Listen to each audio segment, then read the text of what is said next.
And I always say, your business is fast until you meet a human, then you got to slow down. You're a lion, you're working your numbers, but the moment a number lands and the person picks up or they answer, now you don't treat them like a number. You work your numbers until a number picks up and now you treat them like a human being. I say, you're a lion and then you're a lamb. The lion is boom, boom, boom, boom, boom, contact a lot of people, having fast conversations with people. And the moment you get into a sales conversation, now you're the lamb. And the lamb, for context for people watching, it's like prospecting is very fast and sales is slow. There's two separate sides when people are prospecting and selling. I said, sometimes you got to separate them. When I say prospecting is fast and sales is slow, in prospecting, you have a job. In sales, you have a job. In prospecting, you're trying to get them to the next step. You're not trying to sell.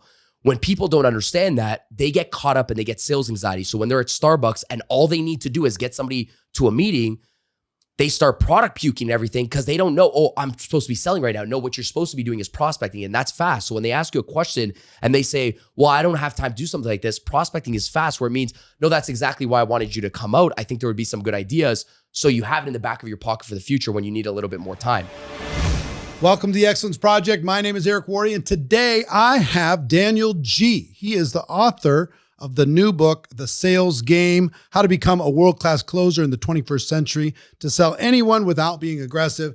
He is aggressively traveling, speaking, serving anybody in sales and a lot of people in the network marketing space. How to do better, selling their products, retain more customers, how to build teams, how to build great rapport, how to develop leaders. We talk about a lot of different things during this conversation. He's going to be speaking at our upcoming GoPro event. But with no further ado, let's just jump right into my conversation with Daniel G. Daniel G in the house. How you doing? Good. So how many flights have you been on this year? 179. 179. Yeah. Like, that was fast, huh? Counting both ways? Every single flight. Like I counted the layover flights, every flight. I think, you win the competition. I don't know if it's a competition, but you win. Yeah, that's not something to brag right now about. 179 is a lot. Yeah. So Daniel G, for those who don't know, is a trainer, a sales expert, would you say? Yeah, just sales. That's kind of your main thing? Just sales, yeah. So author of the new book, The Sales Game, How to Become a World-Class Closer in the 21st Century to Sell Anyone Without Being Aggressive. And so this book just came out. You've been training how long before you came out with a book? 7 years. 7 years? 7 years. So why so long to get the book out? Number one, well, it was a personal thing because it was just hard to put everything into a piece of paper like we were texting this morning. Yeah. For me, I knew I was so early on in my career. And the thing is, the more you do, the more ideas start to come to you. They usually don't happen laying in bed. So like you get off a stage and you're like, where did that idea come from? So I knew there was like an evolution to my sales training. I said, okay, wait, Instagram's coming out, Facebook's coming out, TikTok's coming out. People are interacting differently on social media now. So the chapter I wanted to write about this prospecting, now it's irrelevant. So it was just the constant, okay, it's going to evolve, it's going to evolve, it's going to evolve. And then I start to figure out, okay, this is never going to stop. It's always going to evolve. So you might as well drop something now, right? Because like social media was just starting to come in heavy in sales. Yeah. So I started to write a book actually back in 2020 and 2021, 22. I scrapped it twice because social media started coming heavy with sales online. And then finally I just said, all right, let's just put something out. And usually we're our biggest critics. So like 100%, I'm doubting, I'm going so deep on these concepts that my team's like, oh, it's good enough. I'm like, we got to tweak it a little bit. Then I flick on a Brian Trace tape and he's like, oh, I've written 45 books or 50 books. And I'm thinking, I'm like, okay, what's the problem here, right? Like, why aren't I doing this? And I just came to a point where I said, I am doing a disservice. By not writing this, I'm doing a disservice because I want it to be perfect. By not putting it out there, I'm injuring a lot more people. Because my number one request is like, where's your book? Right. Like, where's your book? So yeah, I just said, all right, let me just put it out. I sat down 4 weeks, just went complete ghost mode and wrote out the whole thing. Yeah, good for you. Yeah. Good for you. Yeah. And it's doing well. People are just barely able to get their hands on it, right? Yeah. We sold out of the physical copy. I can't print anymore. Like we had a problem with our current production company. It was just too much for them to actually handle and ship. Hmm. So that's when we were sitting down and Right. talking about production. So right now I just offered people, I said, here's the digital download right now, but we sold out of it because we're moving production companies and shipping companies. Yeah, smart. Yep. You're gonna have to Yep. keep up. Yep. I Kind didn't think a book would do this well. Like so many people would want a book. Yeah, what was surprising to me too, when I came out with GoPro 12 years ago, the digital thing, everybody's saying nobody's buying books anymore. It's over. It's over. It's over. Right. It's over. It's game over. Game over. Mhm. For whatever reason in network marketing, they wanted the physical book. Right. They wanted to actually have it. Like it was a tool for them. And I think the same thing's going to be true with your book. Correct. They want to have it in their hand. It's not something that they just have on their Kindle and look at sometimes. The audiobook's good, important to have, because that's going to get people started. But I find that there's whenever I buy a book, I get 3 versions: audiobook, the digital book, and the physical book. Yep. Even if I read it On digital. you want physical. I have it. I want to have it. In my library, make me feel better. Mhm. Even if I don't actually sit down and read it that way, I do consume a lot when I travel, a lot of books when I travel. But anyway, congratulations on Thank that. you. And I know it's going to continue to get bigger and bigger. Well, the advice we got in when people were like, oh, don't drop a book. I don't think they really understand. Like even sometimes your network marketing industry, there's leaders and there's people that want to run competitions and gift their salespeople. Like same thing me. We're in multiple, like when real estate, insurance, people want to gift their sales team books. So a lot of our purchases weren't one-offs. All of our feedback was like, hey, how do we have a purchase for 100 or 200? And that's where things went crazy because I'm like, this is where the production company got screwed up after. Like, well, we can't do this in a bulk purchase of 200, 500. That was the power in it. It's that we're in a different profession than most. Most people that write a book, if it's just if it's self-help, but if there's leadership based, then it might have a little bit more of a duplication effect, right? Yeah. So that's the power of our industry. That's the beauty of it. Yeah. You got to kind of take charge of your own Mm-hmm. kind of fulfillment situation. Correct. Because a typical publisher or a production house just isn't set up Yep. to do what we do. Mm-hmm. I want to find out. I don't know your origin story. Mm-hmm. Where'd you come from? And what led you to this? You're a young man Yeah. out there helping a lot of people, willing to work hard. I really appreciate the grind. I appreciate the hustle, the work ethic, the energy that you bring to the marketplace. Part of the reason why I wanted to have you come speak at GoPro this December is for that energy and for that fresh face and, kind of a unique perspective. But where'd you come from? Where'd you grow up? Toronto, Canada. Okay. So I started sales early on. I was 14 when I started direct sales under my brother's social insurance company. The company doesn't exist anymore, but I started my first job with a sign that said, if you want to make $500 to $1,000 in commissions, sign up here. What's the social insurance? Well, the health card number or whatever, however you guys, it was our health card number. So I think you guys call it social insurance number in America. Okay. I was working under his health card number, his social insurance number for 2 years. Oh, I see. Under I see. company. When they said, well, where's your ID? So I was working, my name was Steven in my first company. And It wasn't Daniel. what were you? Home services door to door. Home services. So Yeah. like, So it can actually be anything. There was like air roofing. conditioning. Well, yeah, they roofing. had like 40 different products wide. So you knock on, you'd start with an opener product, which was their lawn, which was aeration.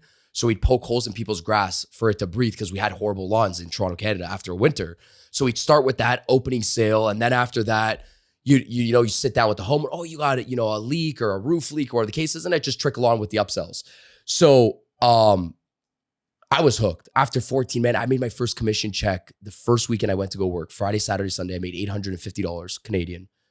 And like everything was a lie. And the reason why I say it was a lie, because I was a kid that couldn't focus in school, crazy, ADHD, ADD. They put me in ESL, which was English as a second language, but I was born and raised in Toronto, Canada. So like, I was like the counted out kid. And when I made my first commission check on the weekend, I started to think, I said, wow, they told me go to school to get good grades, to get a good job, to make good money. I said, I skipped already this 10-year process. I already made the money thing. Like I already skipped it. So I went back home. I'm like, wait, why do I have to do this 10 years thing? Mom, dad, like I figured out this game. So 14 and a half, I'm hooked. Like I pick up my first Brian Tracy, Jim Rohn. I'm listening to Tony Robbins, my first Tony Robbins seminar. I'm 15 years old. He's in Toronto, Canada. I'm going to Robert Kiyosaki seminars at 15. I was a normal kid, right? Like all my commissions was going towards mentors and coaches. My family thought I was crazy. They were like my teachers, my idols at a very young age. So, and then at 15, so I did that every single weekend for 1 year straight. I was skipping schools Thursdays and Friday, working that job. And then my manager comes up to me, or my upline at the time, didn't even know, by the way, it was network marketing, direct sales. Thought I was just in sales. Comes to me, says, hey, do you want to keep working or do you want to make money? And I look at him, I said, dude, I'm the richest guy. What are you talking about? I'm like the richest kid in my school. I'm making $500, $1,000 a weekend. I make more than my parents. He's like, well, did you get paid Monday, Tuesday, Wednesday, and Thursday? He hit me with this line. I said, well, no, I'm in school. He said, well, that's stupid. And he was like a very straight up guy. I'm like, what do you mean? Are you going to fire me? He's like, can't do that because it's a volunteer sport. But he said, you're not getting paid Monday, Tuesday, Wednesday, Thursday. He's like, what are you doing? I said, well, I'm studying. And obviously I can't drop out yet because I'm about to get expelled. He said, well, if you don't knock, you don't get paid. I'm like, yeah. He said, well, that would suck if imagine, he's like, you're going to do $1 million in sales. He's like, I see it. You're like your father. My dad was in sales.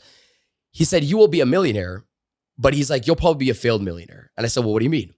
He said, people say money equals freedom. He's like, but if you have to go and knock and make your $1 million, you're constantly working for your money. He said, money won't create you freedom inside of life because you're a workaholic. So he's teaching me this concept, by the way, at a very young age. He said, because you love working, when you leave your business and your business dies, you're going to have anxiety from that. That's just in workaholics. Like they don't want to leave their business and their business dies. He said, I know you're thinking about money Monday, Tuesday, Wednesday, Thursday. I said, yeah, that's all I'm thinking about. He said, okay, good. Money doesn't equal freedom. He says, people and systems equal freedom. I said, well, what do you mean? He said, until you can get somebody to do the job just as good or as better as you don't have freedom inside of life. I said, okay, well, what do I got to do? He said, well, you got to learn how to bring in more. My name was Mini Blood. I was small. They called me Mini Blood. He's like, you got to find more Mini Bloods. I said, so what do I got to do? He said, well, just hold the sign in your high school. Back in the days, there was no laws. You could just hold a sign and say, if you want to make $1,000, sign up right here. So I said, I'm not going to go to my high school because I sold them everything already. I was already selling burned CDs, illegal DVDs. I said, nobody trusts me in high school. So I said, wait, Monday to Thursday, how do I get people? Because that hit me when he said, are you making money Monday to Thursday? So now I had to start thinking about my recruits and my prospects, because sometimes the people that you want to go after are not the people that are actually going to serve you inside of your business based on what you want to grow. Because some people are going, I can go after these people. Number one, it might be like an uphill battle, right? And number two, they might not serve you inside of the business. So I started saying, okay, what am I playing for? I'm playing for to make residuals Monday to Thursday because I literally can't work. Who's that network? Because it's not my friends. My friends have to be in school with me, and they also have the least amount of trust for me. So I start going colleges, universities. They got a little bit more time freedom. He taught me cold prospecting. How do you go around, talk to older people, talk to your friends, your family, your parents. 15 years old, I started prospecting a sales team. I started prospecting a sales team at 15. I remember I recruited 3 guys above me inside of college. They started recruiting their friends on my sales team. 15 and a half, I got a whiteboard inside of our warehouse. I'm training people how to deal with objections at the door. And inside of my head, I still didn't see that I was in network marketing. I was just doing a sales business and training people how to make money. And yeah, I just started growing it out from there. I've always been in sales. And then after that, I got into college and university for about 6 months. Dropped out very fast. 4 months actually, dropped out fast. First time I experienced not making money in the last 6 years.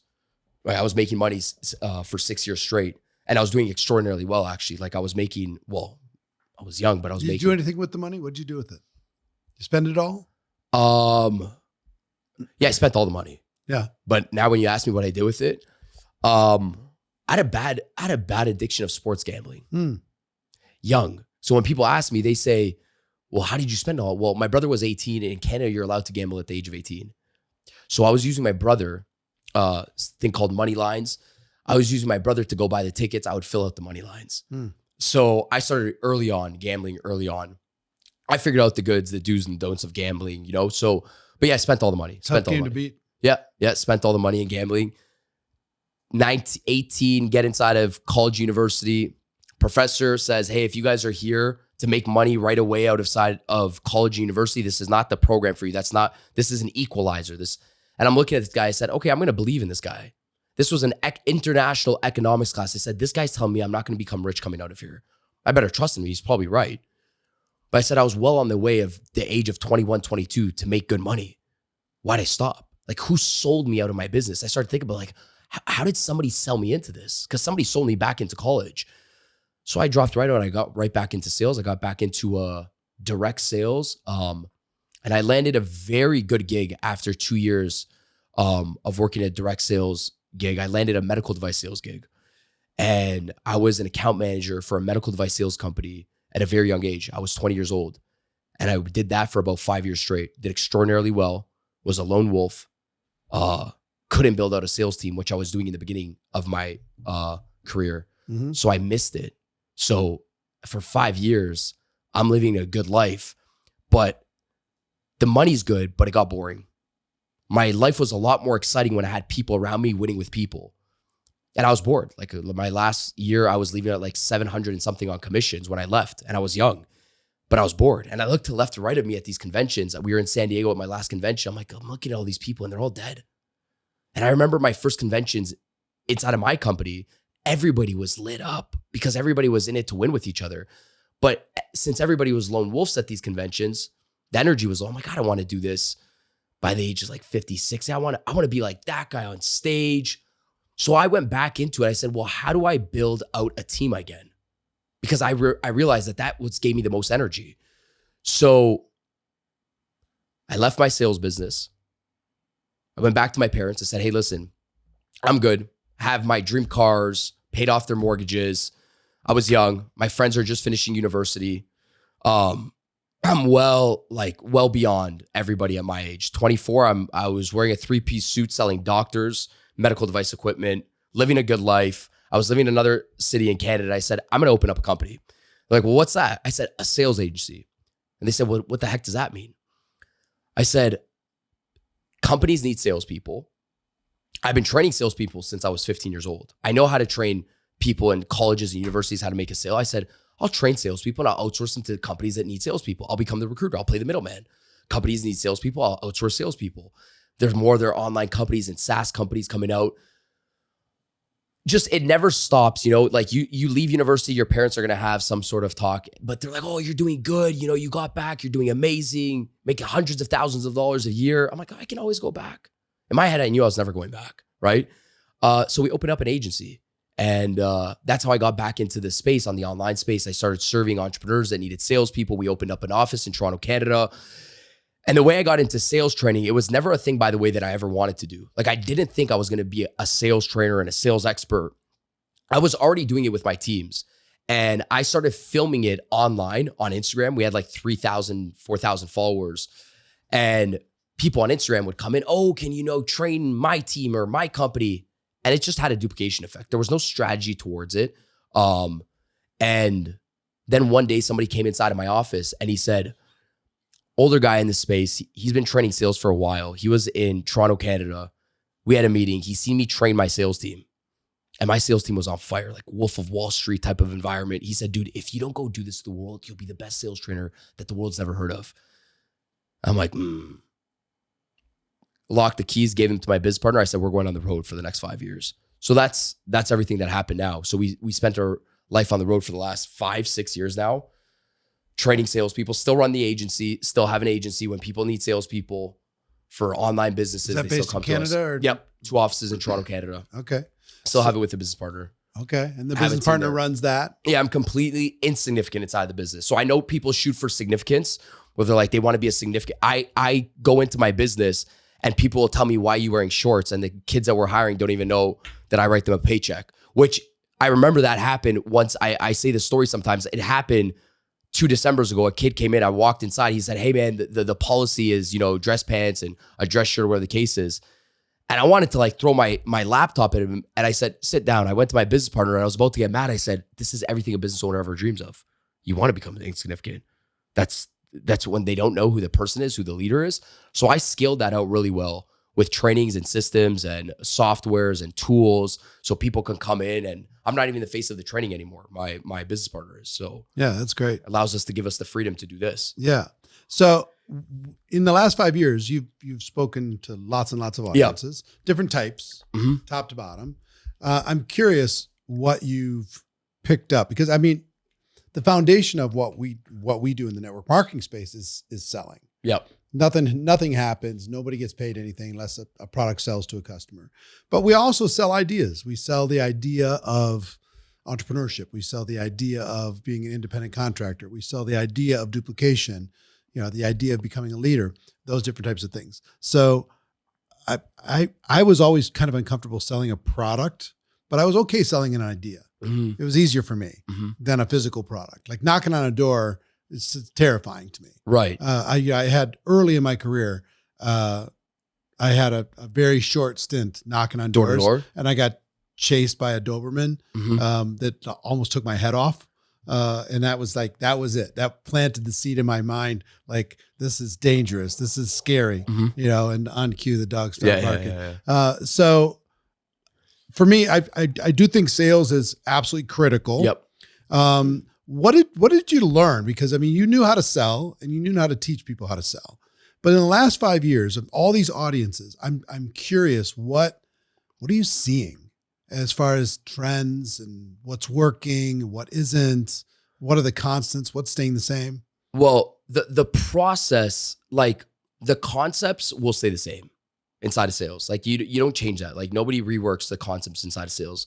Shake a hand, make people feel like the most important person. Like all the concepts that we read in books, like How to Win Friends and Influence People, that is actually dying out more than ever now, because so many people are glued to this, that their phones, that traditional way, the people that stick out like sore thumbs are the people that are hanging on to the old way still of communicating with people in person. Those are the people that are winning right now, that are still on the road doing events. So that's something right now, that's a huge shift that I see. Like the younger generation, either they 100% learn how to merge the best of both worlds, because the people that are winning right now are mixing in technology and still human behavior, the way humans operate. Like humans operate. I don't really like when I go teach a sales seminar, I'm like, yes, I will go teach you sales, but I'd rather teach you how people think, because then sales is super easy. If you try to learn how to sell and you don't understand how people think, sales becomes difficult. So I always start off with saying, like, there was a movie with Mel Gibson, What a Woman Wants. Mel Gibson gets shocked. I watched this movie when I was young with my father. I'm a sales nerd, by the way, at that time. I'm not even thinking about women. My friends are out there chasing women. I'm thinking about, how do I make an extra $2,000 this week on a commission? So every single thing to me was a pitch, was a sale. Mel Gibson gets shocked. Instantly, he was in the mind of every single woman. Like he's the woman's like, oh, he smells good. He doesn't smell good. And I'm looking, I'm like, man, imagine I could be in the mind of all my prospects. It would be so easy. Sales would be easy, because we're trying to constantly figure out what to say, how to say it, when to say it. I'm like, I want to know that. I want to know what my prospects are thinking. So what I started to realize was, like, most people are very bad at understanding what a prospect wants. It's like what a woman wants, what a prospect wants. Because when you understand what a prospect wants, sales becomes easy. The strategy is, I said it inside of that book. I said, strategy is easy when you know how to sell. When you understand how people buy, sales becomes simple. So I start off with, like, let's first understand people. Like, how do they respond? Not so much of personality traits, because I don't like to get complex with people, because it's very hard when I was knocking on a door to figure out if that was a green personality, a blue personality. Figure out what states people are when they buy. And a state, and by the way, states can move. Like, just like there can be a mood swing. Like, hey, is a person defensive? Or, because that's one where they're like, no, thank you, I'm just shopping. You walk in a store. Or is a person a little bit open, but they're too open, where they're like, yeah, I want to sign up with you, and they poof, disappear, they're gone. Or are they actually ready to buy? And you could screw up all three, because there's really only three. The person's like, no, thank you, I don't do things like this because my friend did something like this. And their shoulders are up. The other one's like, oh yeah, send me all the information, I want to join. And then, a business partner gets all excited and they send off the link and the person disappears. And they're like, well, what happened? That would be like an overly excited state instead of a defensive state. Because I want to train people to say, like, hey, this is a dance. If sales is a dance, you have fun with it. It's a game. You have fun with it. If you feel like it's a war with your customers, then you're always going to have this, oh, prospects are bad people. They're not bad people. We are prospects. Like, we do this 24/7. We're defensive. We say, no, thank you. We're open to people because we don't want people to feel bad. So we don't know how to tell them no. So we'd rather just tell them, yeah, send me over some information. We don't know how to say no. We've done all this. So we are prospects. So I teach people, and even people that are ready to buy, I teach people, hey, sometimes people are ready to buy and you can also screw that up. So what I've been going deeper and deeper now is training people how people think and how they respond. And people are good humans, and we are the same. We just got to figure them out and what state they're in. And then when you figure that out, you start to actually enjoy it like a game. That's why I said it was a game. It starts to become a little bit more enjoyable. So I said, by the end of this book, I hope you actually enjoy what you do, because you're going to be doing it for a while. And that's the point of, like, I actually want you to have fun. Like, it's a game. You know, you can't screw up because you never lose. I put inside this book, I said, you can never lose because you came into this world at 10 pounds. You never had a prospect. They ask, where does confidence come from? And I say, well, you never had a prospect. Well, but I'm doing so bad. Well, you started with 0. You can't lose a customer you never had, right? Hey, network marketers, quick question. Have you secured your seat for the GoPro Experience 2025? Because December 5th, 6th, and 7th, we're doing something this profession has never seen before. The biggest network marketing training event in history. Tens of thousands of people from all over the world learning how to recruit, duplicate, and lead like professionals. And here's the crazy part. You can stream the entire 3-day event for just $3. Yes, $3. I know it's crazy, but it's only for a limited time. If you're a leader, bring your whole team. If you're brand new, this will shortcut your learning curve by years. If you're feeling stuck, this can be your breakthrough moment. Pause the podcast and go to GoPro2025.com to get your ticket right now. Plus, when you show up live, you'll have the opportunity to get an advanced edition of my new book for free. Just pay shipping and handling. 3 days, $3. That's just $1 a day. This can be the turning point in your entire business. Let's make history together. I think more and more so I'm just teaching people how people think. And then the sales process never changes. So give me an example of how you get into the mind of somebody to be able to figure out what are they thinking? Yeah. Are they giving you cues? Are they giving you little tips, or do they have tells? Yeah, I think so with most people, and this and the first one, when I said most people are defensive, you could see it right off the bat that before you even start talking, they'll already give you an objection before they even heard what you said. Meaning, like, if it was like door-to-door sales and somebody says, no, thank you, we're not interested in anything like that, I know it's a defensive customer. And the reason why that's important, because I know it has nothing to do with me. Sure, can there be little things where I can maybe take a step back from the door and approach the individual differently? Sure, there might be some like body language things that I could train on. But at the same time, now that I know the person's in a defense, I'm like, oh, okay, it's a game. This is fun, right? So first thing, pre-objections very early on. I'm not interested. Somebody did something like this. I can already tell they're in a defensive state. I will always try to switch up my opening line to the best of the capabilities, right? Like, I think it would be quote unquote stupid if you walked into a store and somebody said, can I help you anything in particular? And you say, no, thank you, I'm just shopping. And the lady says the same thing and here's the same results. Like, I always stop somebody at the retail store and I say, hey, stop that line. Because you know the objection's coming up. So sometimes prevention is better than dealing with it. You already know I'm going to say, no, thank you, I'm just shopping. So you could tell me you like we could say something so dumb, you like my earlobe. I would be like, what do you mean? Because it would actually grab my attention and get me inside of a conversation. Anything but that line. The definition of insanity, when we see on social media, when it says you say the same thing and you get, or you do the same thing, you get the same results. I say sales insanity is saying the same thing and hearing the same objection. Right. You might want to switch it up. Maybe just a little bit. Like, a lot. Yeah. You know, it's not always to deal with the no. It's like, why are you getting it? Right? Because sometimes it's on us. Like, why do you get the no in the first place? You probably triggered something where they said, no, thank you, I'm just shopping, whatever the case is. So first one is pre-objections early on. I know somebody's defensive when they, no, thank you, or my husband did something like this, or we're not interested right now, or send me over some information, or I'm too busy, call me back. I'm too busy to come to one of those things. Just very defensive. I don't see it as a bad thing. I almost see it like you step into a leadership position. You're like, okay, I need to work with this person. You don't look at it as a battle. You look at it as a game and a dance. So I'm going to dance now with this person. I'm the leader of the dance. The man takes the first step in the dance. I'm going to take the first step in the dance, right? You're leading the dance and say, okay, now my job is to diffuse him. My job, and that's where people, when they get into a defensive scenario, my job is just to acknowledge and almost just stay at the frequency. Like, I was just at an event yesterday in Utah and I said, hey, when somebody tells you, well, how much does it cost to sign up? Like right off the bat. I said, don't argue with them. I know you want to give them a price, or you want to say, well, I don't know right now and I can't give that to you right now. I said, human beings just want to know that they're in control. Like you just want them to stay on the same frequency. So when I know they're defensive and they're asking for a price, well, how much do the products cost? Like how much do I got to pay to join? But you have multiple different products and you don't want to scare them off to say, well, it's $5,000. So that might not be a good start. And also at the same time, you don't want to argue with them and say, well, I can't tell you right now. That's why you got to join the meeting. You want to stay on their page. So, because I say the highest form of control is to let the other individual stay in control. Mm-hmm. So I would tell somebody, I was training them yesterday in Utah. It was, there's a lot of door-to-door companies in Utah, a lot of network marketing companies, sales companies. So I told them, I said, well, just acknowledge and be like, hey, is that all you need? You just want me to get you out the best price? Yeah, I just need the best price. Perfect. Let me get that out to you in 2.5 seconds. Let me just ask you a couple of quick questions that make sure I'm getting you the best price possible. The customer is now happy, but now you just get right back into selling. It's a game. Mm-hmm. I like when you say like people don't have closing problems, they have conversation problems. Right. And that's the difficulty that we're experiencing now because people want to chase the fast paycheck.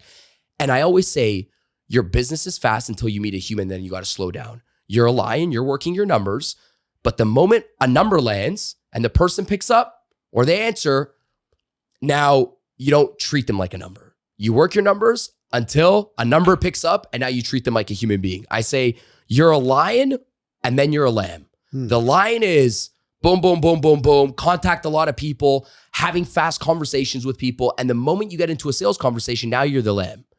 And the lamb, for context for people watching, it's like prospecting is very fast and sales is slow. There's two separate sides when people are prospecting and selling. I said, sometimes you got to separate them.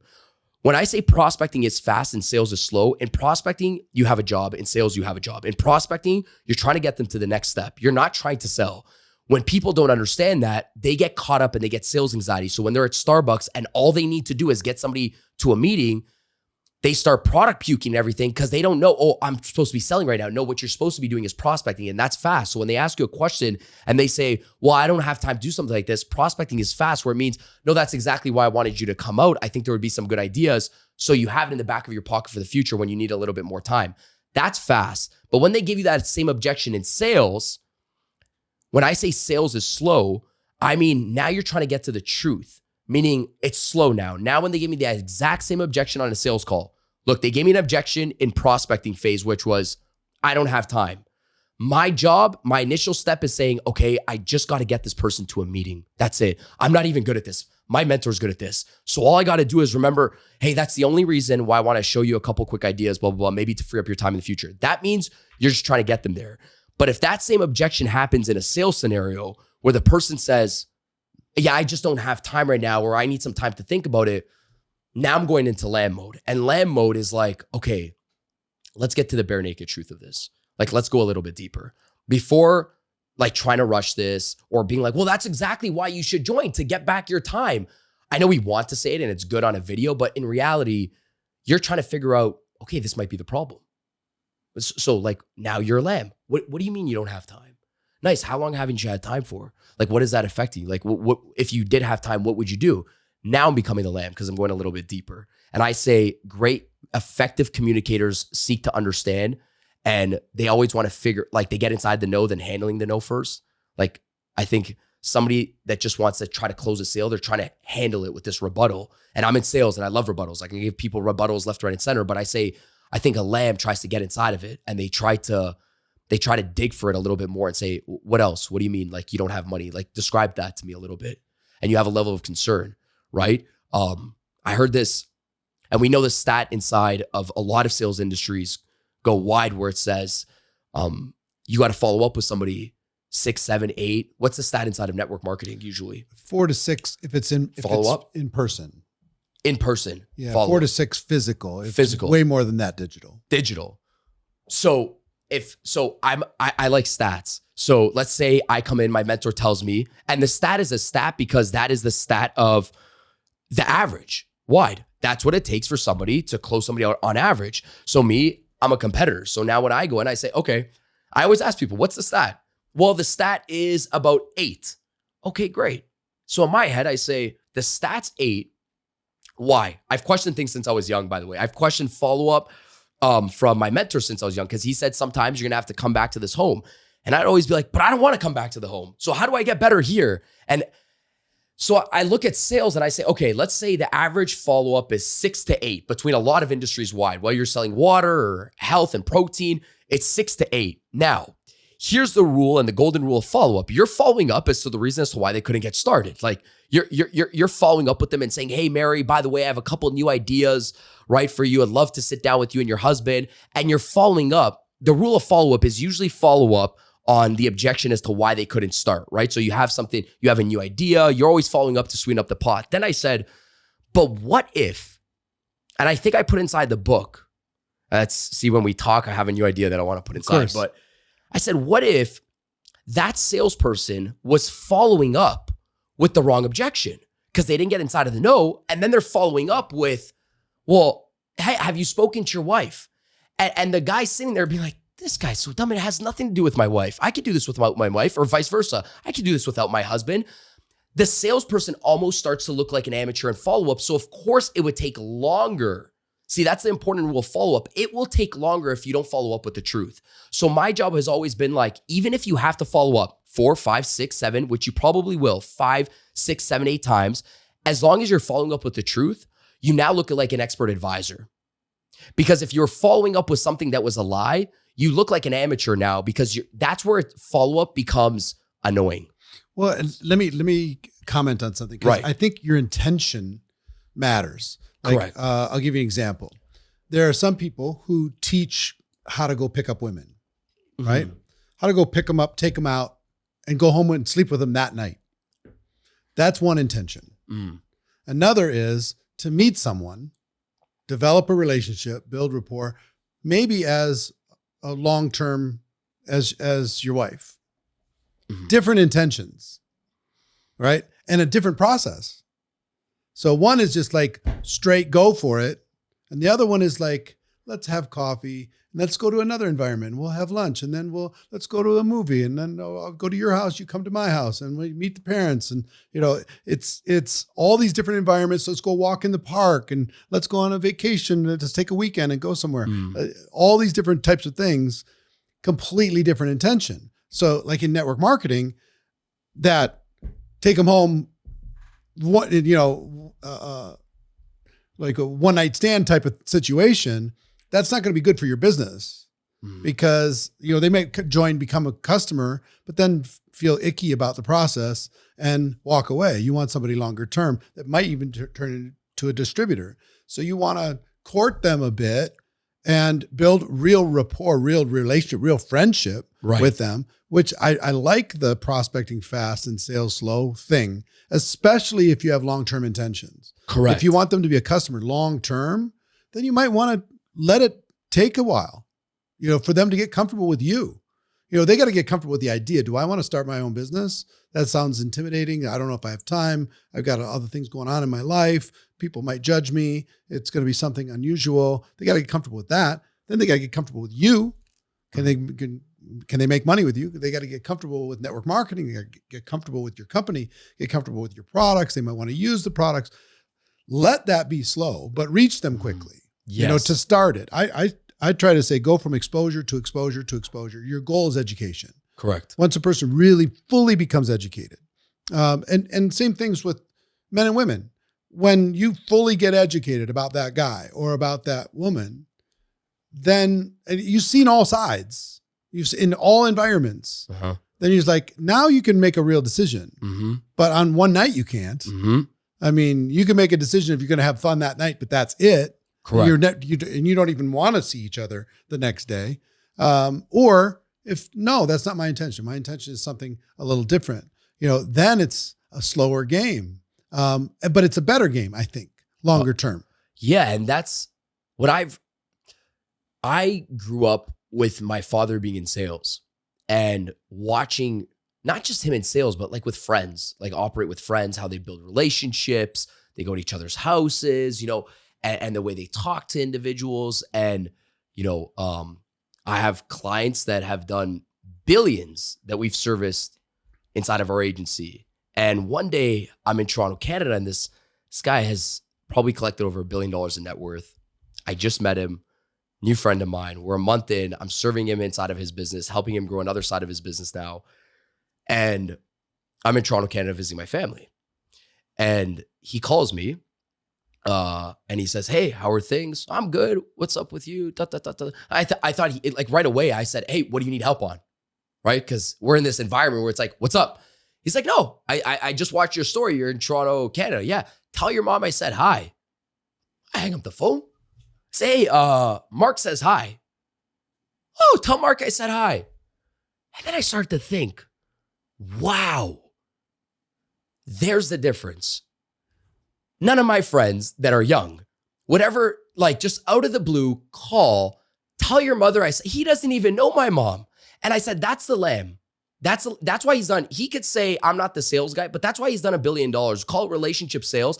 That's it right there. And I said, that's the slow methodology. That's like the whether it's a method, it's the actual genuineness caring of somebody. I think that's the best business strategy. So when I was doing this event yesterday in Utah, there was actually another sales trainer, and I'm listening to him as I'm going up, and he's teaching people how to use their tone and etc. I don't go too deep into it. So I got off and then I got on. I said, guys, I agree with everything he says. It's great.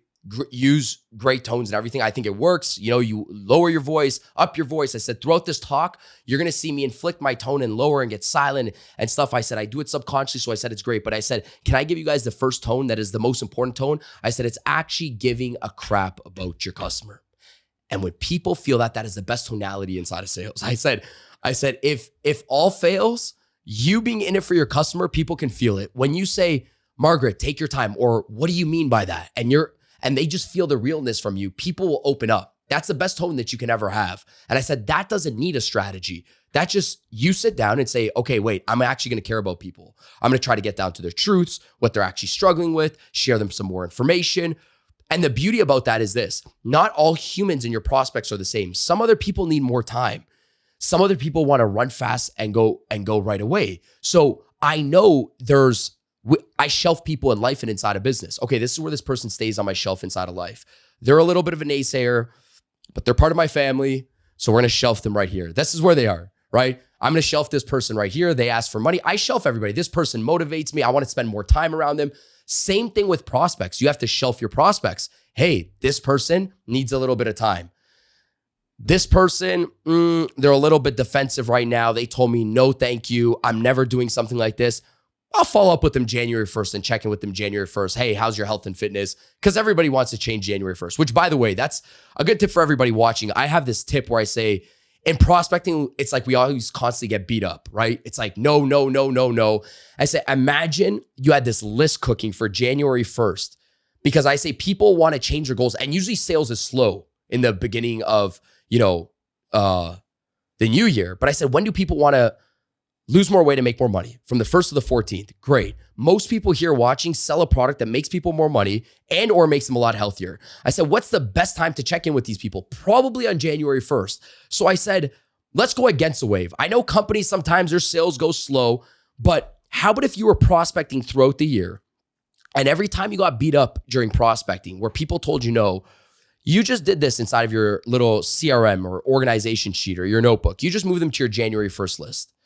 And people want to change, and sales is getting people to change from one idea to another idea, one business to another business, one product to another product. That's all you're doing. And on January 1st, since their subconscious wants to change their health and their finances, you're the first person to drop them hey, I wish you a prosperous New Year's, and to get back in there. So I said, really, you don't lose, because every single person that says no to you, put them on your January 1st list and have a target, like make it fun. That's the point. It's like you have to make it a game in your head. Hey, maybe on January 1st, I can have a $20,000 day inside of commissions, and I'm never losing because I'm moving people in there. So yeah, sales, I shelf people. So some people are fast, and I say, okay, this person, I don't want to slow them down. I don't want to injure them. I want to launch them right away. This person's a relationship builder. This person I'm launching because this person said, I just sold my couch. Let's start making money. Launch. Right. Right. I believe we're all connected. You believe we're all connected? Correct. Yeah. Whether we know it or not. So I view it like this web of connection that you can see, but it's not lit up. When you connect with another person, it lights it up. And it stays lit for as long as you're connected, even if that connection is just every once in a while. It's like a neural pathway. Right. It just stays lit up. And who knows, it expands to some other people. And then, it expands to you speaking at GoPro, and then it turns into a whole other thing. And then that expands to this whole other thing. And it breathes life into the network that's already there. I believe we got tricked over the last 10 years. The whole world got tricked into thinking that nobody wants this anymore. Nobody wants face-to-face anymore. Nobody wants to talk on the phone anymore. They all want to text. Nobody wants face-to-face anymore. They all want to connect on Zoom. They all want to stay at home. Nobody wants to get together anymore. They all want to watch Netflix and chill. And pandemic accelerated that. Yep. But if you look at the statistics, I just ran this yesterday. In 2020, the average person considered they had 9.5 people that they would consider their close friends. 9.5 average person. Today it's 3.4. We're more connected than ever with tech, but we got tricked into thinking that people don't want to get connected. And now we're craving it. We're craving human connection, human value, conversation of any sort, but it's down 60%. Wow. You want to know the other crazy thing? And the thing, you can serve those people that are craving human interaction by offering them a chance to get around like-minded people, where your team's lit up and everybody's excited and fun and action-oriented and, energetic. So at the same time, back in 2020, 3% of the population considered themselves having no close friends. Today, it's 12%. So it's 400% up. And we wonder, have zero close friends. They wonder why there's anxiety, depression, all these different things, the different medications that people are on in order to be able to kind of cope, because we're social creatures. Correct. And we think that social media was a replacement for social interaction with other human beings. So good. Yeah. It's not. We've gone the opposite direction. So those either sales environments, because the sales environment can provide it too. Yep. Like the TV show, The Office. It wasn't about the paper. It wasn't about selling paper products. It was about that little community of people that would hang out with each other that became their best friends. Right? So if you have a sales environment in real estate or insurance or, medical devices or anything, there's an environment there that you can actually curate and build inside your company and your sales team or whatever. And in network marketing, it's multiplied because you have a financial excuse to hang around with people who have similar hopes and dreams as you do. Correct. You know what I mean? So there's a social thing that's happening. And I don't know if you've seen like Gary Vee talking about it. The unplugging. Have you heard about this? No. Like take away from your phone? Unplugging. Yeah. Okay. There's social clubs all over town where you can't have your phone. Right. You go into a club. There's a place called the Poodle Room in the Fountain Blue. Marina and I are members. You want to come? They will put a sticker on your camera before you can go into the place. And if they see you taking pictures in there, they'll ask you to leave. For privacy or just for unplugging? Just for unplugging. Got it. It's a social club. Right. They want people talking to each other. Right. They want people off their phones. And you're going to see more and more and more and more places, restaurants where you put it away. People aren't on their phones. You're starting to see it in movie theaters, even though movie theaters are kind of troubled right now. Like very strong policies on it, those types of things. I think you're going to see it more and more. And I think people are going to appreciate it. Yep. That's who's winning now too, though, because if you look, listen, I know my energy is phenomenal. And a lot of the comments, like if I go look through my comments right now, if I take a scroll, they'd be like, he's on drugs. I've never done a drug a day in my life. Yeah. Right now, when it's social media, I turn it up because I say, okay, my formula to hate is this. Whatever we're getting, let's turn up the dial a little bit. Because it's just fun because usually it only triggers you if it's true. That's it. Like it would actually hurt me more if my aunt said it, right? Than a bunch of million strangers.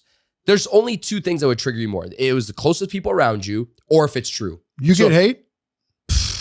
Really? You get a lot of hate? Every single video, there's at least 20 comments that Really? that are like, oh, he's on drugs or cocaine. That's my number one hate thing. But that's the only hate is like, it's the normal, the businesses we train, you know, being a sales trainer, training network marketing companies. Yeah. And people don't like sales in general, even though sales rule the world. Yeah, like I get all of Jeff it. Bezos is a salesman. Elon Musk is a salesman. Yeah. I mean, I take all the shots because I'm the loud sales guy. So I turn it up a little bit more because I said, well, first of all, you'll only stop if you think it's true. So like if somebody hates on you and then you start doubting yourself, by the way, I don't believe all hate is bad. I believe sometimes there's hate that has actually like covered our blind spots inside of business. There's a lot of valid. That's why I don't bash people that are like completely hating sometimes, because I'm like, is there validity between that hate? Like, where does it fall? Where does their validation fall? Like, I made a video. I said, okay, have you done it?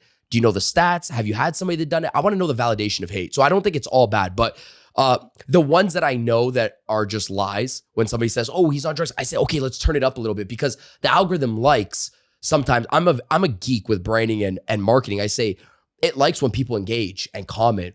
So whatever they do, I say, well, let's turn it up, or let's laugh and let's give them a thumbs up. And we don't respond to it. We don't reply back to it. I think some people get all caught up in that. I said, imagine you just laughed. Well, that's one of our formulas. One of my formulas is laughing. So if somebody says he's on drugs, I would laugh. I'd be like, because then you just get them thinking. Yeah. And you still own space inside of their head, and then you just keep working. Right. Their job is to own space in your head. Right. My job is just to get them keep thinking. And by the way, it's also to never burn a bridge.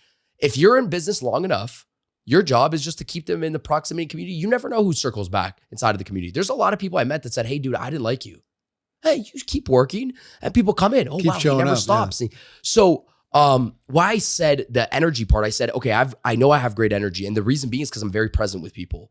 Like when I'm on. When we're on stages, we're on a stage. And sometimes I notice if my energy was off at an event or whatever we're doing inside of business, I said I probably wasn't as present as I could have been. And presence just doesn't mean the unplugging from the phone. It's like unplugging from what's about to happen or what did happen. Most people inside of this profession are not present. 90% because of this. The other 10% is because they're thinking about something else. And I said, energy is presence. Because if you look at all the best family gatherings back then, there was no phones. Everybody was freaking happy. People were jumping around. Now, sometimes you go to these family gatherings and people are a little bit more quiet, not as many people are arguing. That was a good thing in our family. If people are arguing and people are yelling, I came from an Italian family, everybody yelled. Now it's a little bit more quiet. So I told my cousins at Christmas, I said, man, we used to be a loud family. What happened? Like now the kids are on their iPads. I used to get in trouble 24/7 by my parents. They used to come, put us in the corner, yell at us. That's where all the energy came from, was presence. So I said, when people struggle, because I believe energy is very important inside of business, and not the loud one, but the exciting one. When people struggle with that, they have to focus back on being present inside of their life, where it's unplug from phone and unplug from past thoughts when you're with people. Because people can feel a sense of a transfer of like good enthusiasm to one another. And if you can't get excited yourself, you're probably not present inside of your life, right? Like, let's say I told you I was in the casino last night. If I had a bad night, which I think I did last night. So I had a bad night last night. But in the morning, I say this, okay, I'm in business. The only thing we got going on for us in business is our smile and energy. That's it. Yes, there's a million ways to strategize, but all we got is our energy and our excitement.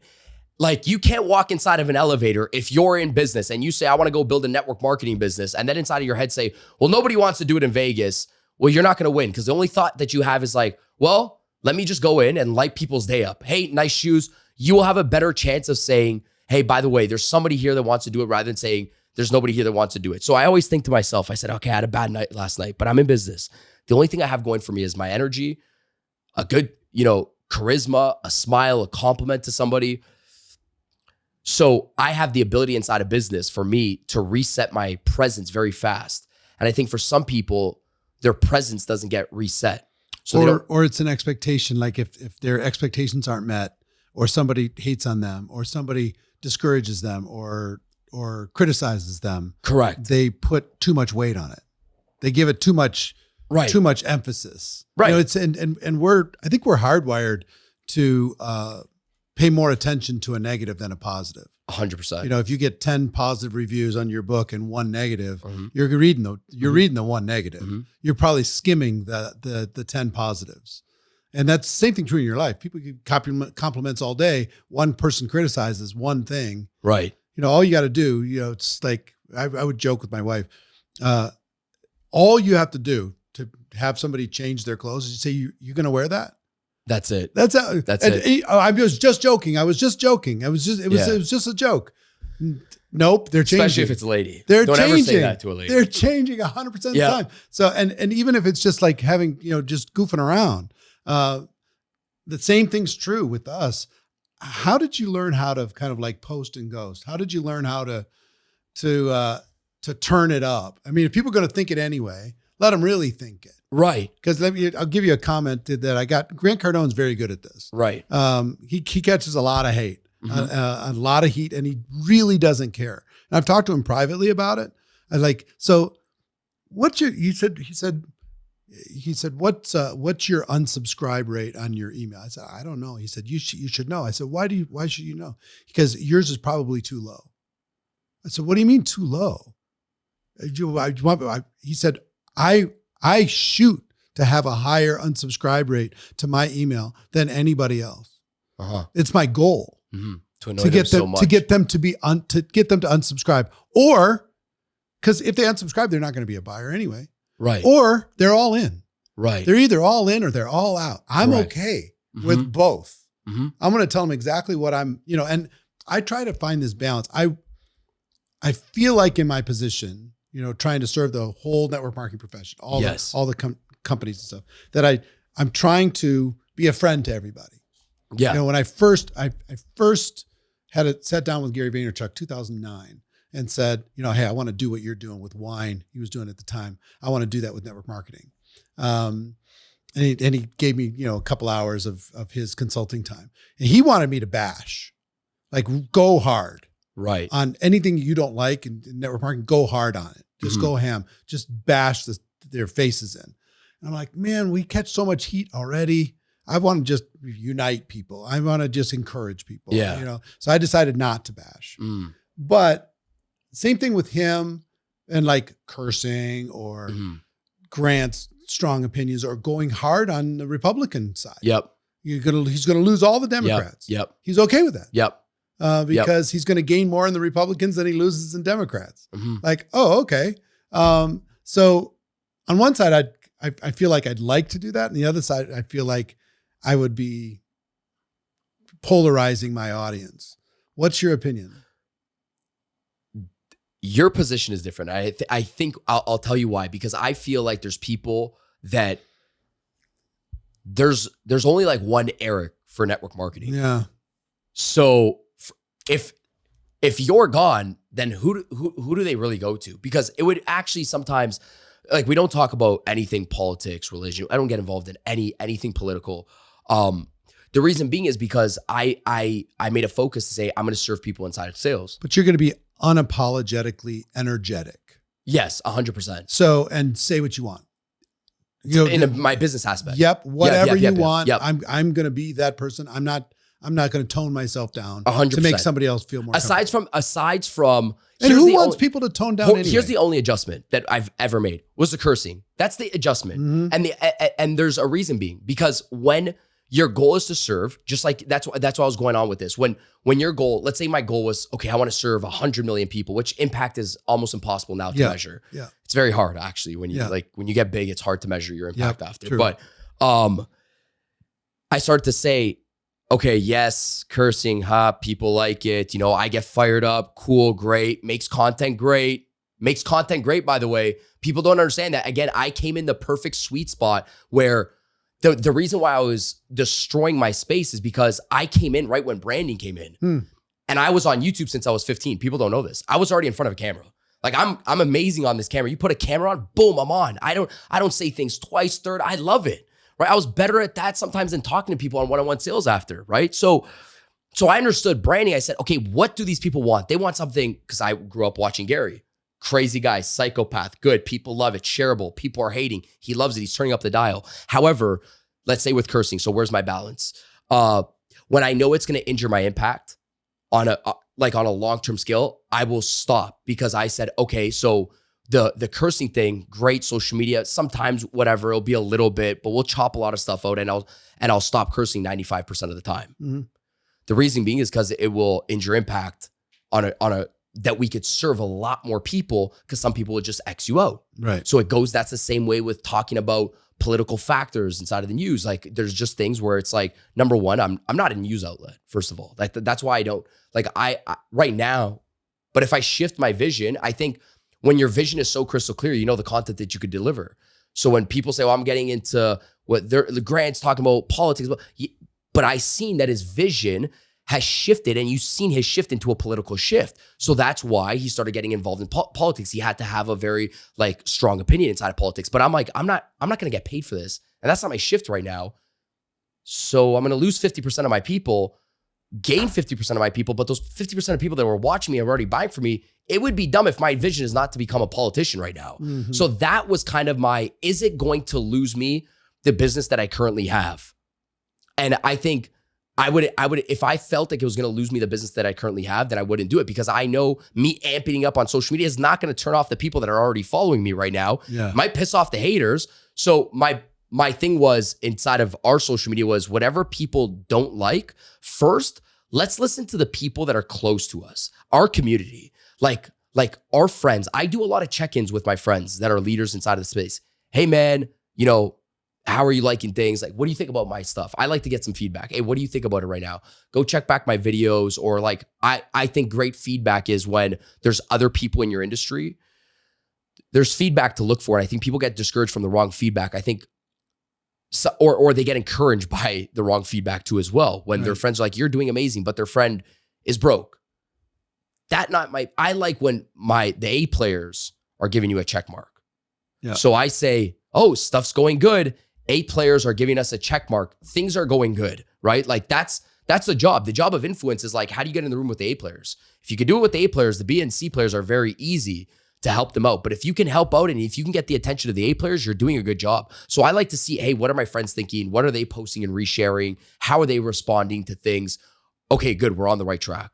Yeah. And the reason why I ask is this is not really on the topic of sales, but it is on the topic of influence. Right. Right. And those who are building teams, they're going to need to think about the dynamics of those teams, what they want to stand for, what they want to stand against. One thing that I've realized in recent years is you have to kind of avoid being gaslit by people who have their own agenda. So sometimes somebody's got an agenda and they want you to take a stand, and they'll try and guilt you into taking a stand on something and saying, your silence is consent. You not saying something about this means that you agree with the other side. It's like, no, it doesn't. There's 1,000 different causes. Correct. My cause is network marketing. It's not Democrat, Republican. It's not pro-life, pro-choice. Correct. It's not Israel, Palestine. Right. It's not guns, no guns. Those are not mine. It's not race relations. Mm-hmm. Those are not mine. Other than how they apply inside of network marketing for me, mm-hmm. right? Or how they apply to sales for you. Mm-hmm. You know what I mean? And I've had people like, and I've been reminded. Yeah, we've got it a lot too. We get it a lot. Yeah. It's just like, oh, this would be funny. Uh-huh. No, people did not get the joke mm-hmm. at all. Mm-hmm. And it's like, mm-hmm. I know. Yeah, we get it a lot too. I posted, like, after Trump got elected this last time, and all these different cabinet people were being announced, the secretary of this and secretary of that. Yeah. And I posted as a joke with a picture that I humbly accept the secretary of network marketing, and also I promise. You got hate on it? Oh my God. It went around the world, bro. No. Yeah, I mean, there were people did not read it, even that in the post where I said I'm obviously joking. But I'd like somebody to stand up for our profession. Mm-hmm. It was played at training events. It was put up on videos. It went into languages all over planet Earth. People were congratulating me for 3 months after that post. Yeah, because it's crazy, because the thing is with social media. What the perfect. You'll see some people that take it so serious, even if it's positive or negative, right? I mean, and I say it was a joke. Yeah. I mean, I'm joking. I am joking. They didn't get to that part. That's why it's super important to circle back people watching when they're building a brand. It's to understand what are you building for? Because if you know that you're like, for us, sometimes when people try to bring us in to certain things that are happening around the world, I don't take BS sometimes. And I say, hey, go build a brand. Right. Go use your outlet to go build my brand. You don't show up every single day for my brand. We've spent millions. If people knew the time you and I spent traveling our whole life, doing our job, how much money we've spent on building a brand, go do it and go start your news outlet and you go do it. That's not why we did it. We didn't open up our brand to become a news channel. So I tell people, if you want to go talk about the thing, it's not my problem. You go talk about it if you want to go talk about it. Or the same thing. Same thing's true with events. They'll say, you shouldn't have this person and you should do this, and you should do that. I said, well, I want to have over 100,000 people at GoPro. You should do an event because it sounds like there's a need for it. You should do it exactly the way you want to do it. And if I made a decision a long time ago not to pick winners and losers, because some people say, oh, that person's not a good person, or that company's not, they're a garbage company. Well, there's a lot of billion-dollar companies that somebody called a garbage company at some point. But then they either get their act together, they get eliminated.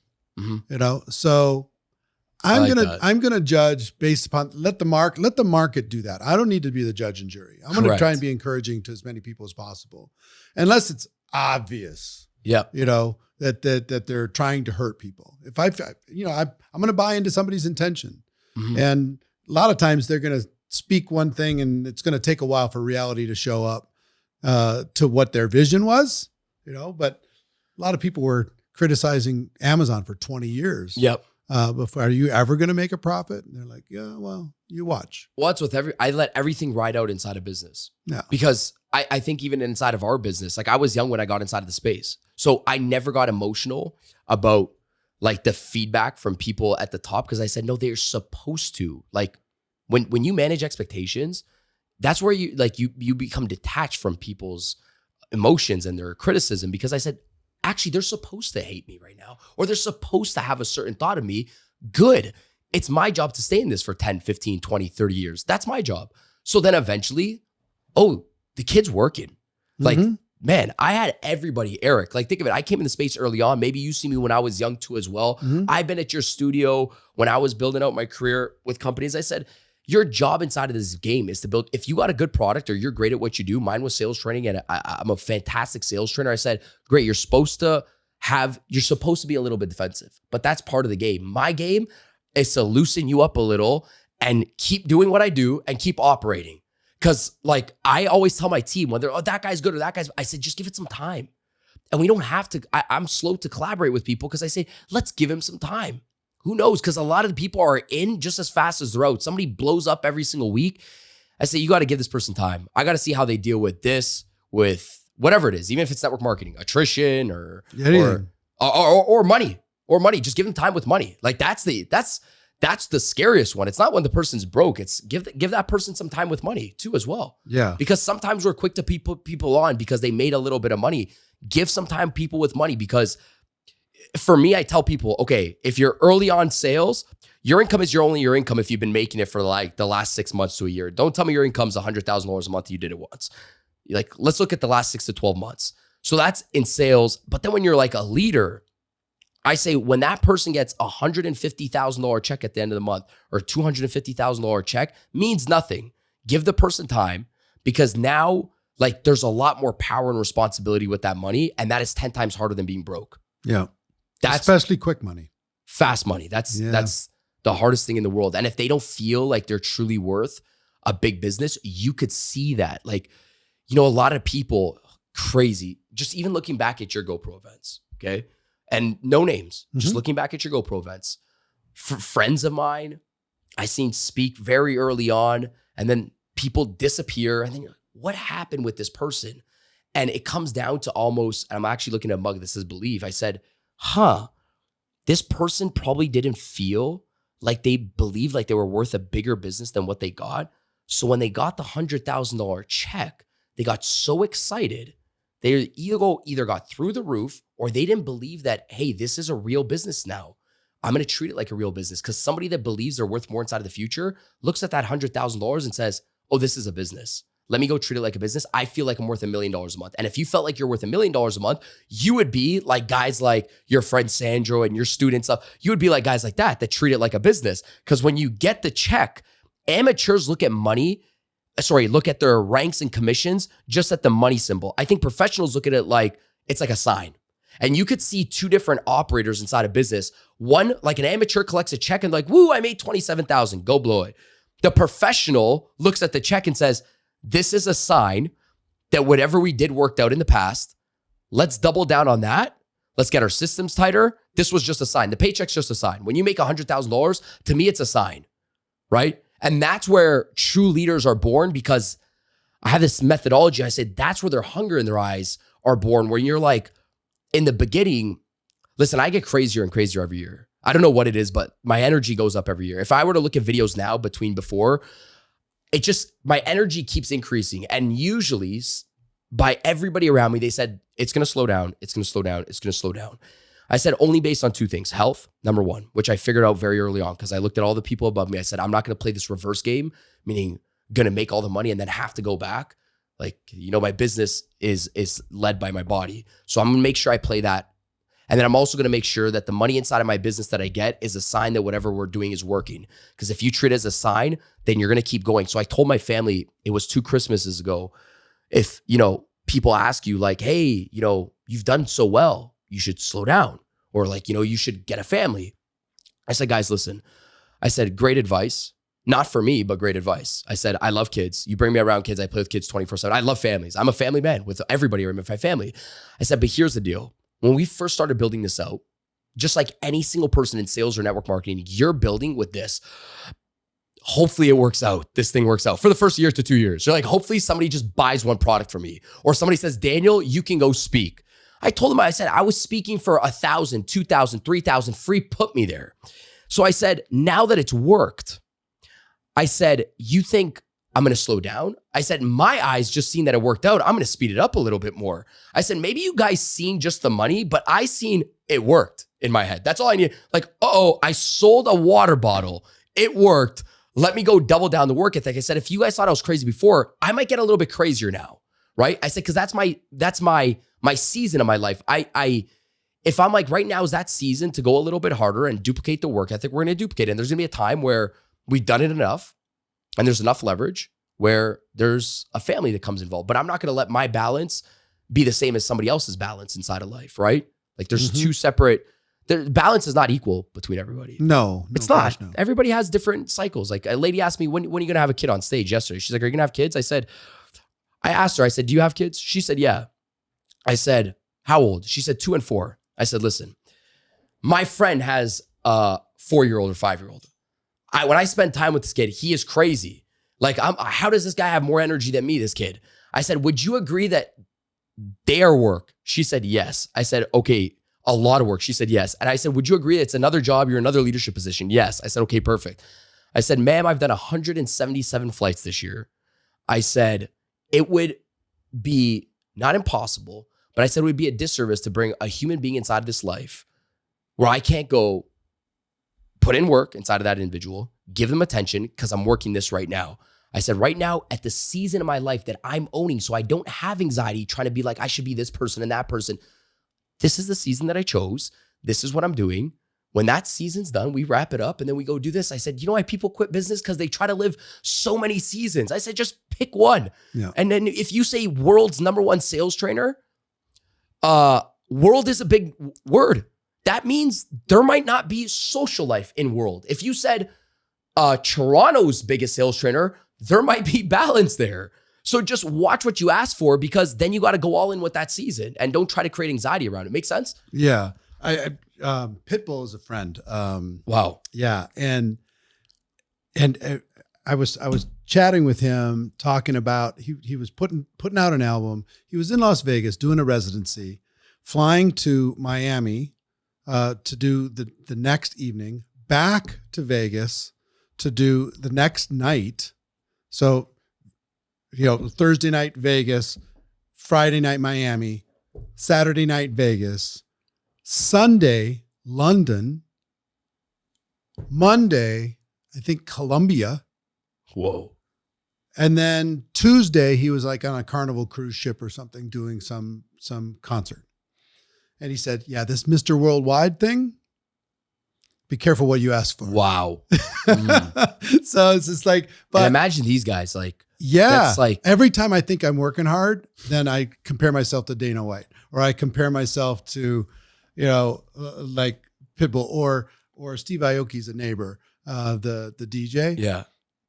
300 shows a year at $250,000 a show. Mm-hmm. I mean, plus putting out albums, Mm-hmm. plus he's an artist, so he's making stuff all the time, constantly. So you like it. Look at people like there's a price to pay for greatness if you want to be great. Mm. And if you want to serve a lot of people. That's fine. I do the same thing. I look at all artists. I look at Steve Aoki. I look at another guy named Martin Garrix. I look at DJs. People, oh, but it's a fun life. But man, like, yes, they're getting paid a lot of money. I get it. But if you understood what it is like to play a gig and then hop on, I don't care how they're flying. They can fly in a king size bed on private. Mm-hmm. Sleep is sleep is sleep. Work is work is work. 300 flights is 300 flights. So when people say, yeah, but you're flying like this, or Eric, you have a private jet, and you listen, how many flights, when the average person takes 2 flights, they're exhausted for the month. I hear my family, oh, we're exhausted. We had a 1 week vacation. I'm like, that was a vacation. And you guys are exhausted after 1 month. So I said, when I zoom out, I really look at artists and I say, wow, like, it is very hard when you come into this top 1%, not even 0.01%, to start looking at other people and start to kind of understand this is probably why they go through what they go through, right? Like they don't have personal development. I think personal development is so important. A lot of these artists don't have personal development. Like that's why the profession that you guys teach me, it's so important because.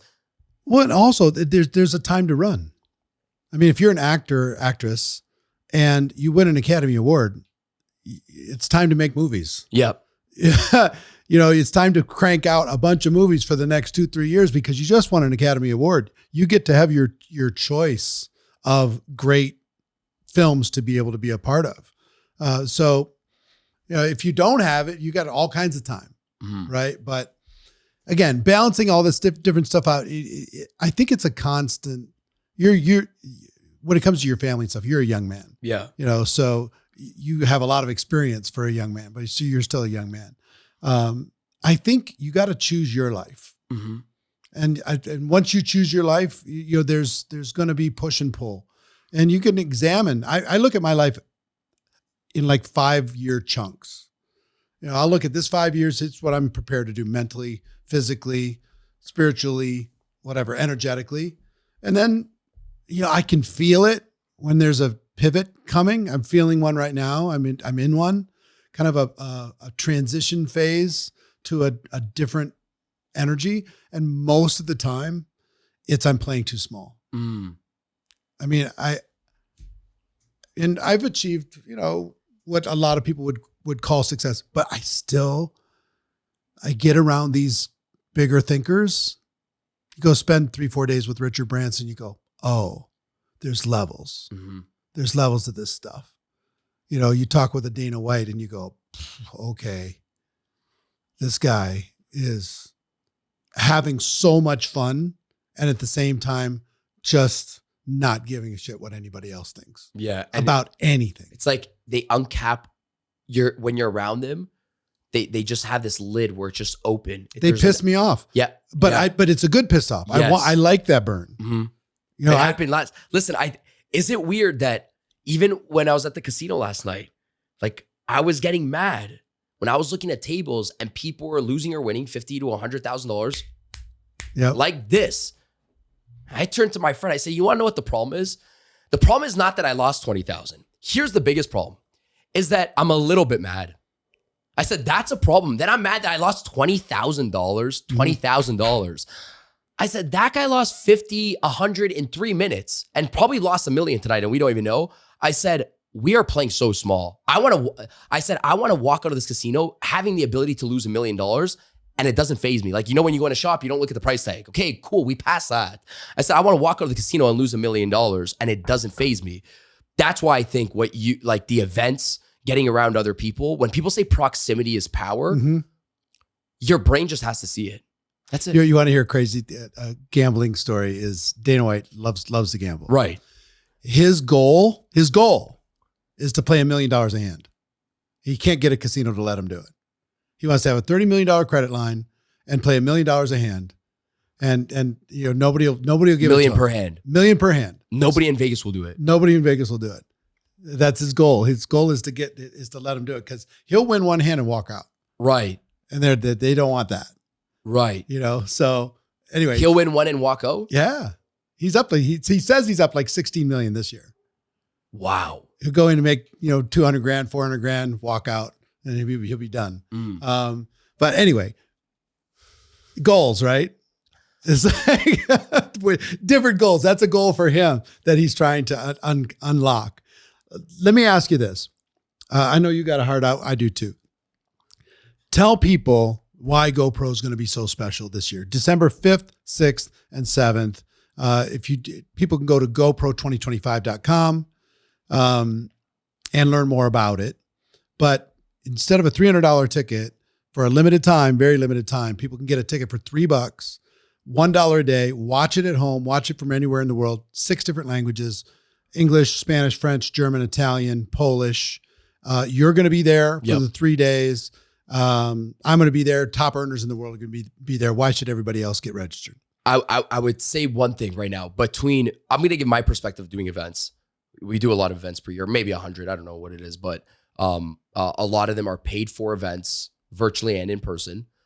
Minimum tickets, probably a couple $100 in person, all the way a few thousand virtually. Minimum virtually. I've never seen like 50, 100.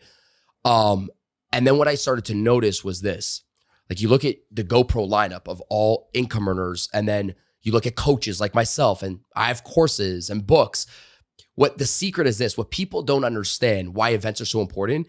When a speaker goes on stage, little quick thing here, or when somebody goes on a podcast, they're trying to give all their best. Like, they're giving it all. Like, when I'm on a stage, I'm like, okay, I got this hour. I'm going to dump everything.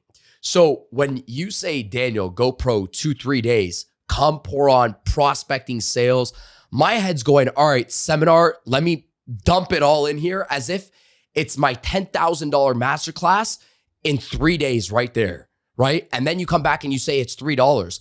My mindset doesn't shift. Why? Because I'm a competitor. So my thing is like this. Well, people got to know I'm the best. This is what people don't understand. Like, when we're speakers, people got to know I'm great. And I operate off everything: service, love, competition. So when I'm thinking, I'm like, okay, cool, but I'm still going to give my $10,000 masterclass. I don't care what you're charging. I still need to show people that I'm the best. Just showing everybody. So for my mindset, at least for myself, it's okay, Daniel, GoPro. Okay, great. Let me pour on a full seminar of sales of what I would usually do with people in like 12 months. How can I compress this into a full weekend with people on, you know, not just how to sell better, how to understand people better, and how to get the confidence to actually do it. I think that's the first thing. And then there's people obviously coming in inside of person. Yep. I think here's how I want people to view it. I think if you can't afford an in-person ticket, okay, I don't want to even start selling you guys on a $3 ticket right now, because that would be crazy. But when you do grab a $3 ticket, there's 50% should be going through your head is information. The other 50% should exactly be of what you and I were just talking about when we said you got to get mad and you got to ask yourself the question, why not at the 5,000? What am I doing? It's not like why aren't I doing the number one things that I'm supposed to be doing? Not like always, what is it? Why aren't I doing it? Why is my team member sitting there? Why did they have more discipline than me? Why aren't I so disciplined? Why am I self-sabotaging? So I think you got to look at it from multiple different aspects and then start seeing the speakers and trusting the people at GoPro. When don't think they're paid by the company to be on stage or by you to say a story, because most people have this disconnect of trust of people that are speaking on stage. So my thing is always trust the people that are on stage, that their story was actually real. Because if you don't, like, you're always gonna say, yeah, but them, not me. Okay. And the second thing is just the power of the information that's going to be inside of GoPro. I think I'm looking right now at the lineup, and so far what I've seen right now from the lineup, so far, I think 1, 2, 3, 4 people. I've already worked with all 4 people. We've done all their events. I've done their events too as well. And I said, that's exactly how everybody should be operating inside of their business right now. Those people right there. Like, obviously, you know who to pick. And then I go to bed, I'm like, okay, that's why Eric is Eric. That's why he picked those people, because those are the people, when I left the event, they got to figure it out. I said, why doesn't everybody run their business like Leah or Sandra? Why doesn't everybody take it this serious? How doesn't everybody stand momentum like this? Why doesn't everybody be like Leah? You see her travel and you see her build, or Sandro, a professional that treats it like a business. Why can't everybody think like this? So the lineup alone, aside just from me, it's the right leadership now. I think, you know what's cool is that now that all the fake A players are kind of wiped out, I would like to say. I don't want to do any call outs, but it's kind of like they got wiped out after. You could see who has discipline, okay? The market is the market is the market, whatever. Everybody experiences the market, but now it's cool to see the people that have stayed building still on top of the game after the next 5 to 10 years. Because I started with these people too early on in my career. I say, okay, these are the people that are supposed to be on stage, because sometimes you don't know what somebody's going to do after the next 10 years. So these are the people to look towards success, the people that have done it not over a year, but almost in the last 5 to 10 years right now. And looking at the GoPro lineup, I think you've gotten very tight on saying these people figured it out, but they not just figured it out, they've been doing it consistently. And, you know, we're teaching people how to build businesses, not how to become a supermodel online where you have a career for 3 years. This is a business where you can have until you're 60. Right. So I think that's the importance of it right now. So the powerful lineup of people, like the proof is in the pudding in the people right now. Incredible. Daniel G., author of The Sales Game. Get a copy of this book. You'll see the link in the description. Even if you got to get a digital copy, if his paper copies are sold out, we'll get them out there. But he's going to be at GoPro. GoPro2025.com is the link to get yourself registered. Daniel, Thanks for spending some time, man. This was fun. We'll do it again. We could do this for hours. I know. We could do it. And we will. We will in the future. For sure. All right. Good. So that's my conversation with Daniel G. I hope you got value from it. If you did, make sure you send it to somebody who can also get value. Forward it. Pay it forward. And make sure that you join us at the GoPro Experience, December 5th, 6th, and 7th. You can get a ticket at GoPro2025.com as low as $3. You can get a VIP ticket for $97. Watch online with a whole bunch of perks. And there's a couple tickets left for in-person, but you better move fast if you want to do that. GoPro2025.com. Everybody have a great day, and we'll see you next time.